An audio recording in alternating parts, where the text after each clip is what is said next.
Chapter 7. The Sorting Hat. The door swung open at once. A tall, black-haired witch in emerald green robes stood there. She had a very stern face, and Harry's first thought that this was not someone to cross. "The first year's Professor McGonagall," said Hagrid. "Thank you, Hagrid. I will take them from here." She pulled the door wide. The entrance hall was so big you could have fitted the whole of Dursley's house in it. The stone walls were lit with flaming torches like the ones at Gringotts. The ceiling was too high to make out, and a magnificent marble staircase facing them led to the upper floors. They followed Professor McGonagall across the flagged stone floor. Harry could hear the drone of hundreds of voices from a doorway to the right. The rest of the school must already be here, but Professor McGonagall showed the first years into a small empty chamber off the hall. They crowded in, standing rather closer together than they would usually have done, peering about nervously. "Welcome to Hogwarts," said Professor McGonagall. "The start of term banquet will begin shortly, but before you take your seats in the Great Hall, you will be sorted into your houses.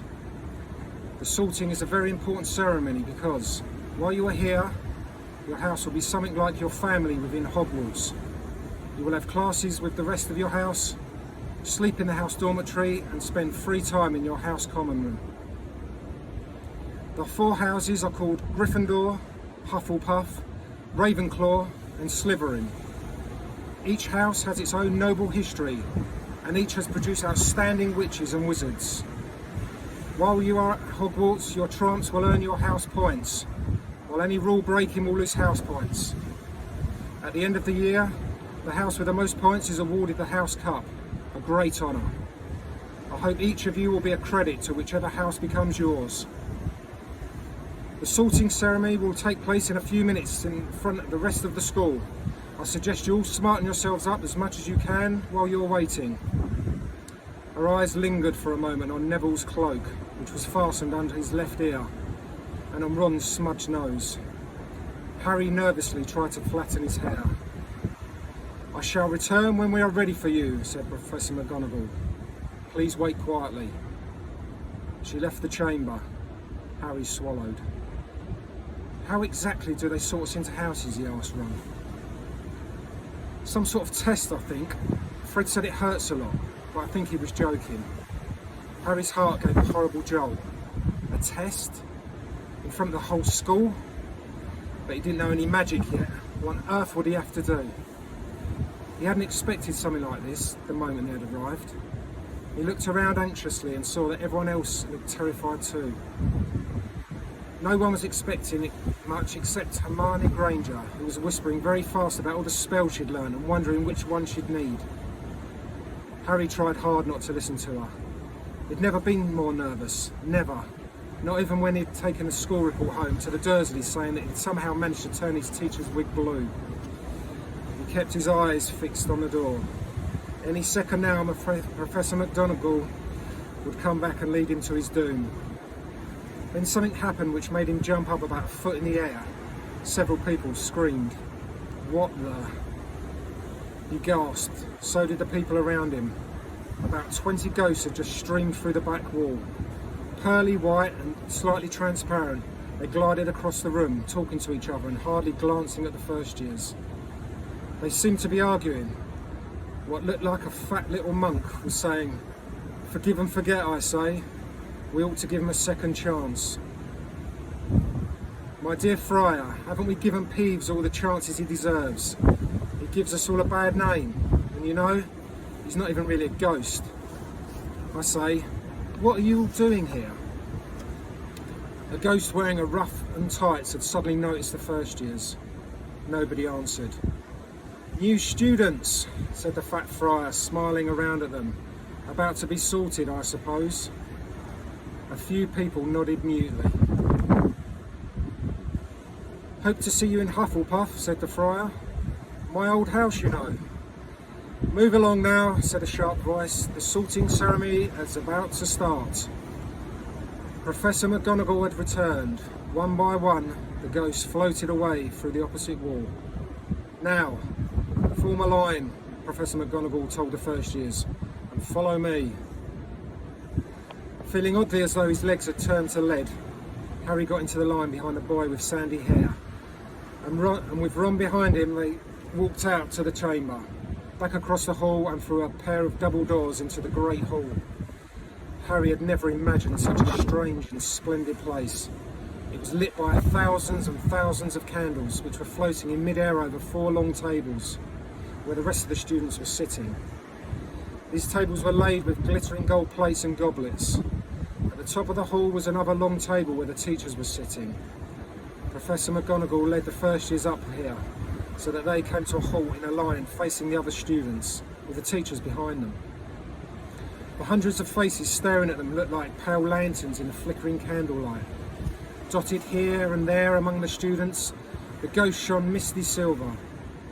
Mainly to avoid all the staring eyes, Harry looked up towards a velvety black ceiling dotted with stars. He heard Hermione whisper, "It's bewitched to look like the sky outside. I read about it in Hogwarts, a history."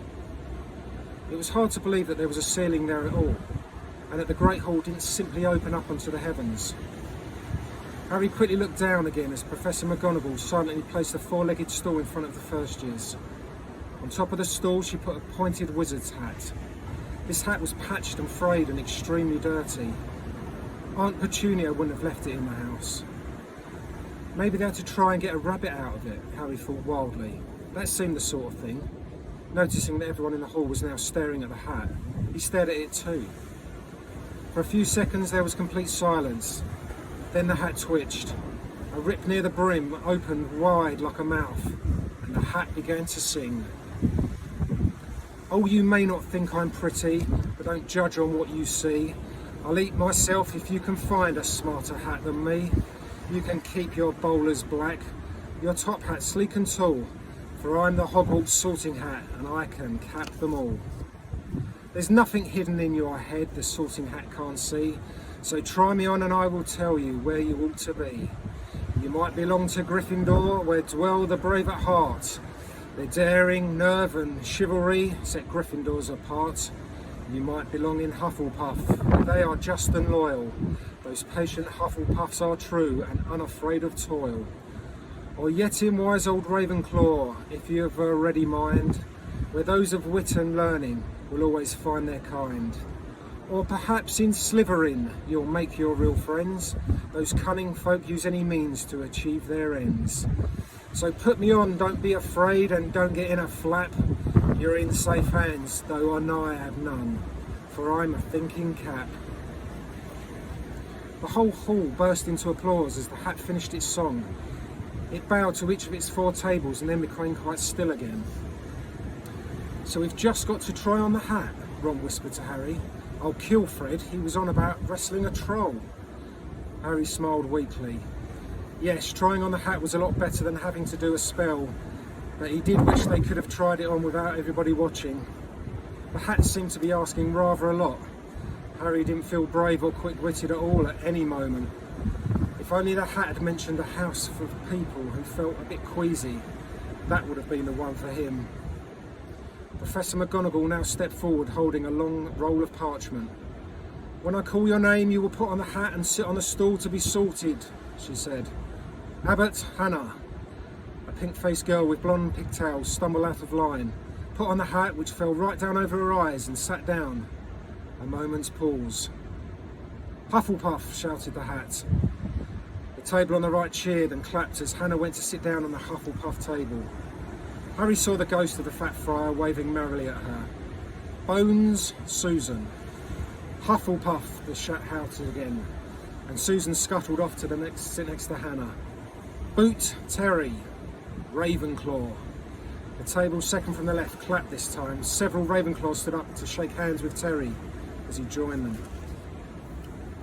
Brocklehurst Mandy went to the Ravenclaw too, but Brown Lavender became the first Gryffindor, and the table on the far left exploded with cheers. Harry could see Ron's twin brothers catcalling. Bulstrode Millicent then became a Slytherin. Perhaps it was Harry's imagination, after all he'd heard about Slytherin, but he thought they looked an unpleasant lot. He was starting to feel definitely sick now. He remembered being picked for the teams during sports lessons at his old school. He'd always been the last to be chosen. Not because he was no good, but just because nobody wanted Dudley to think that Ed liked him. Finch, Fletchley, Justin, Hufflepuff. Sometimes, Harry noticed, the Hat shouted outside of the house at once, but other times it took a little while to decide. Finnegan Seamus, the sandy-haired boy next to Harry in line, sat on the stool for almost a whole minute before the Hat declared him a Gryffindor. Granger, Hermione. Hermione almost ran to the stool and jammed the Hat eagerly on her head. Gryffindor, shouted the Hat. Ron groaned. A horrible thought struck Harry, as horrible thoughts always do when you're very nervous. What if he wasn't chosen at all? What if he just sat there with a hat over his eyes for ages until Professor McGonagall jerked it off his head and said there had obviously been a mistake and he'd better get back on the train? When Neville Longbottom, the boy who kept losing his toad, was called, he fell over on his way to the stall. The Hat took a long time to decide with Neville. When it finally shouted Gryffindor, Neville ran off still wearing it and had to jog back amid gales of laughter to give it to McDougal Morag. Malfoy swaggered forward when his name was called and got his wish at once. The Hat had barely touched his head when it screamed, Slytherin! Malfoy went to join his friends, Crabbe and Goyle, looking pleased with himself. There weren't many more people left now. Moon, Knott, Parkinson, then a pair of twin girls, Patil and Patil, then Perks, Sally Ann, and then at last, Potter, Harry. As Harry stepped forward, whispers suddenly broke out like little hissing fires all over the hall. Potter, did she say? The Harry Potter. The last thing Harry saw before the Hat dropped over his eyes was the hall full of people craning to get a good look at him. Next second he was looking at the black inside of the Hat. He waited. Said a small voice in his ear. Difficult. Very difficult. Plenty of courage, I see. Not a bad mind either. There's talent. Oh my goodness, yes. And a nice thirst to prove yourself. Now that's interesting. So where shall we put you? Harry gripped the edges of the stool and thought, not Slytherin, not Slytherin. Not Slytherin, eh? Said the small voice. Are you sure? You could be great, you know. It's all there in your head. Slytherin will help you on the way to greatness, no doubt about that. No? Well, if you're sure, better be Gryffindor. Harry heard the Hat shout the last word to the whole hall. He took off the hat and walked shakily towards Gryffindor table. He was so relieved to have been chosen and not put in Slytherin, he hardly noticed that he was getting the loudest cheer yet. Percy the Prefect got up and shook his hand vigorously while the Weasley twins yelled, "We got Potter! We got Potter!" Harry sat down opposite the ghost in the rough he'd seen earlier. The ghost patted his arm, giving Harry the sudden, horrible feeling he'd just plunged it into a bucket of ice-cold water. He could see the high table properly now. At the end nearest him sat Hagrid, who caught his eye and gave him the thumbs up. Harry grinned back. And there, in the centre of the high table, in a large gold chair, sat Albus Dumbledore. Harry recognised him at once from the card he got out of the chocolate frog on the train. Dumbledore's silver hair was the only thing in the whole hall that shone as brightly as the ghost's. Harry spotted Professor Quirrell too, the nervous young man from the Leaky Cauldron. He was looking very peculiar in a large purple turban.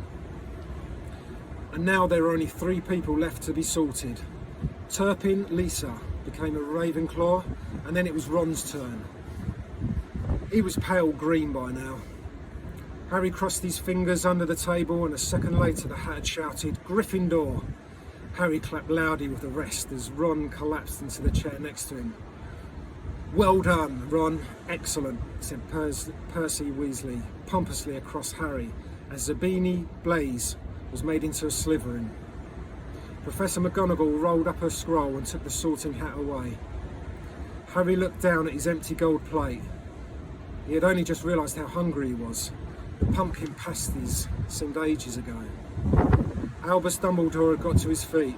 He was beaming at the student, his arms open wide as if there was nothing that could have pleased him more than to see all of them there. "Welcome," he said. "Welcome to the new year at Hogwarts. Before we begin our banquet, I would like to say a few words. And here they are. Nitwit, blubber, oddment, tweak. Thank you." He sat back down. Everybody clapped and cheered. Harry didn't know whether to laugh or not. "Is he a bit mad?" he asked Percy uncertainly. "Mad," said Percy airily. "He's a genius. Best wizard in the world. But he is a bit mad, yes. Potatoes, Harry?" Harry's mouth fell open. The dishes in front of him were now piled with food. He'd never seen so many things he liked to eat on one table. Roast beef, roast chicken, pork chops and lamb chops, sausages, bacon and steak, boiled potatoes, roast potatoes, chips, Yorkshire pudding, peas, carrots, gravy, ketchup, and for some strange reason, mint humbugs. The Dursleys had never exactly starved Harry, but he'd never been allowed to eat as much as he liked. Dudley had always taken anything that Harry really wanted, even if it made him sick. Harry piled his plate with a bit of everything except the humbugs and began to eat. It was all delicious.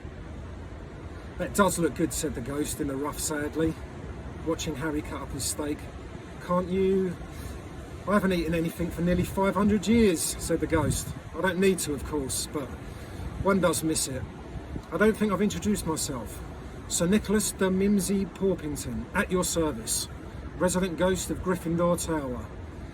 "I know who you are," said Ron suddenly. "My brother's told me about you. You're nearly headless Nick." "I would prefer you to call me Sir Nicholas de Mimsy," the ghost began stiffly, but sandy-haired Seamus Finnegan interrupted. "Nearly headless? How can you be nearly headless?"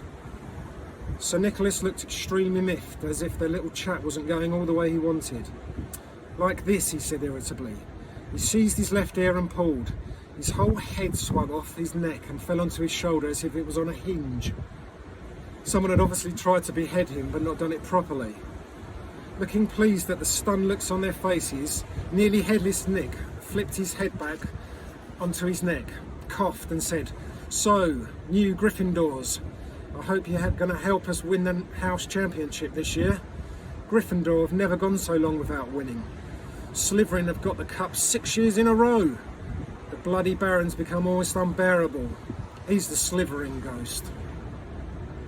Harry looked over at the Slytherin table and saw a horrible ghost sitting there, with blank staring eyes, a gaunt face and robes stained with silver blood. He was right next to Malfoy, who, Harry was pleased to see, didn't look so pleased with the seating arrangements. "How did he get covered in blood?" asked Seamus with great interest. "I've never asked," said nearly headless Nick delicately. When everyone had eaten as much as they could, the remains of the food faded from the plates, leaving them sparkling clean as before.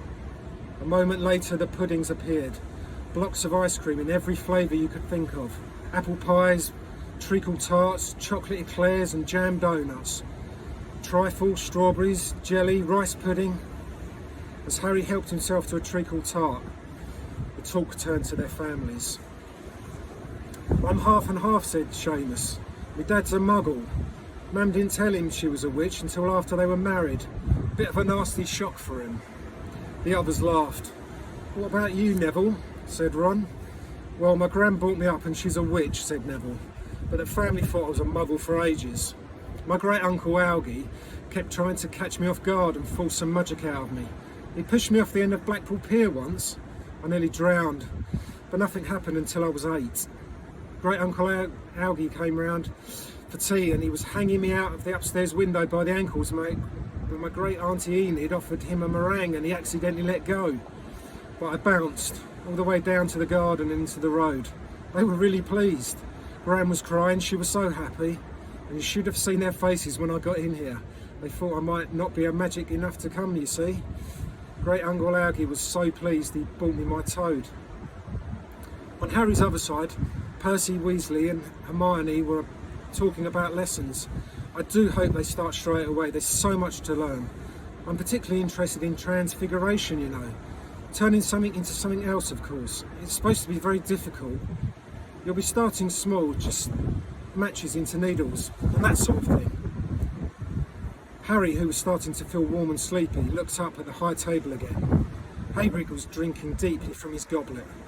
Professor McGonagall was talking to Professor Dumbledore. Professor Quirrell, in his absurd turban, was talking to a teacher with greasy black hair, a hooked nose and sallow skin. It happened very suddenly. The hook-nosed teacher looked past Quirrell's turban straight into Harry's eyes, and a sharp, hot pain shot across the scar on Harry's forehead. Ouch! Harry clapped a hand to his head.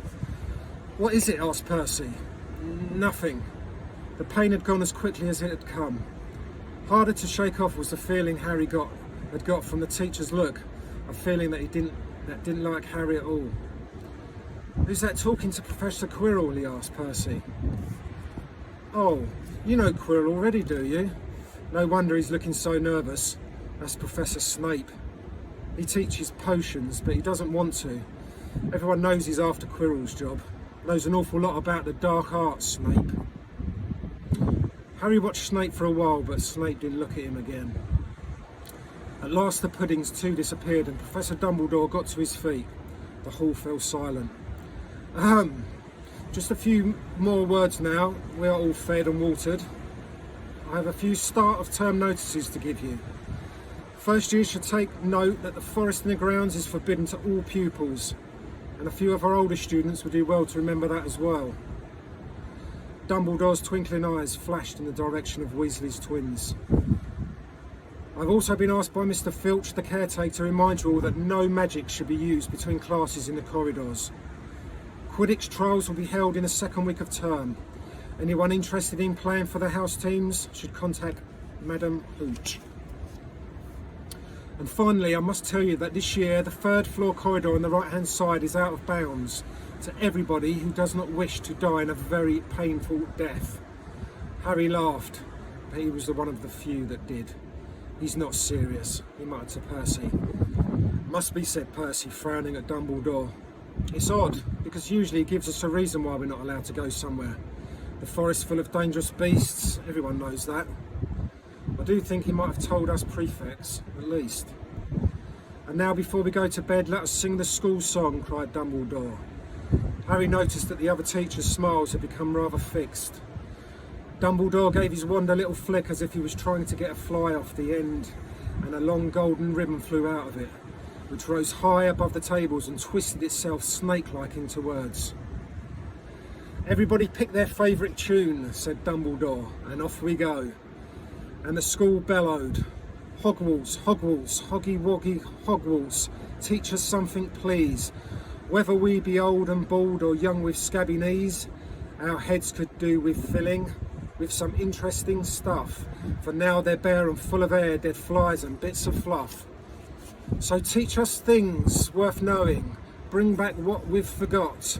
Just do your best, we'll do the rest, and learn until our brains all rot." Everybody had finished the song at a different time. At last, only the Weasley twins were left singing along to a very slow funeral march. Dumbledore conducted their last few lines with his wand, and when they had finished, he was one of the last of those who clapped loudest. "Ah, music," he said, wiping his eyes, "and magic beyond all we do here. And now, bedtime. Off you trot." The Gryffindor first years followed Percy through the chattering crowds, out of the great hall and up the marble staircase. Harry's legs were like lead again, but only because he was so tired and full of food. He was too sleepy even to be surprised that the people in the portraits along the corridors whispered and pointed as they passed, or that twice Percy led them through the doorways hidden behind sliding panels and hanging tapestries.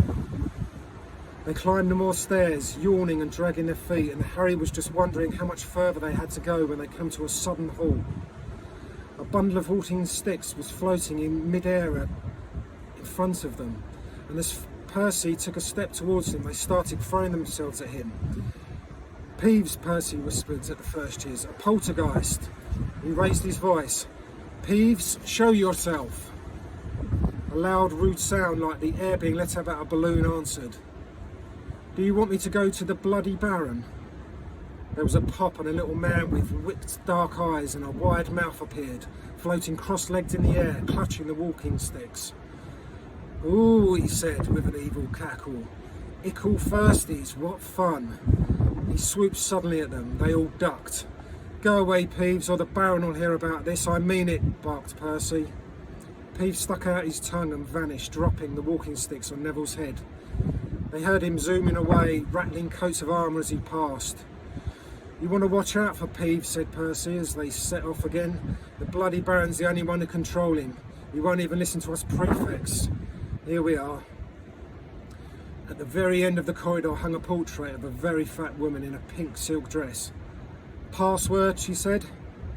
Capu Draconis, said Percy, and the portrait swung forward to reveal a round hole in the wall. They all scrambled through it.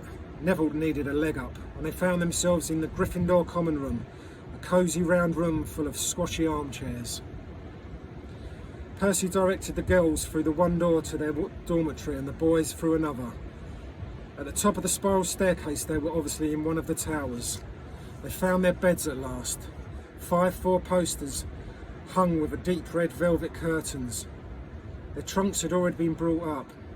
Too tired to talk much, they pulled in their pyjamas and fell into bed. Great food, isn't it? Ron muttered to Harry through the hangings. Get off, Scabbers, he's chewing my sheets. Harry was going to ask Ron if he'd had any of the treacle tart, but he fell asleep almost at once. Perhaps Harry had eaten too much, because he had a very strange dream. He was wearing Professor Quirrell's turban, which kept talking to him, telling him he must transfer to Slytherin at once because it was his destiny. Harry told the turban he didn't want to be in Slytherin. It got heavier and heavier. He tried to pull it off, but it tightened painfully, and there was Malfoy laughing at him as he struggled with it. Then Malfoy turned into the hook-nosed teacher, Snape, whose laugh became high and cold.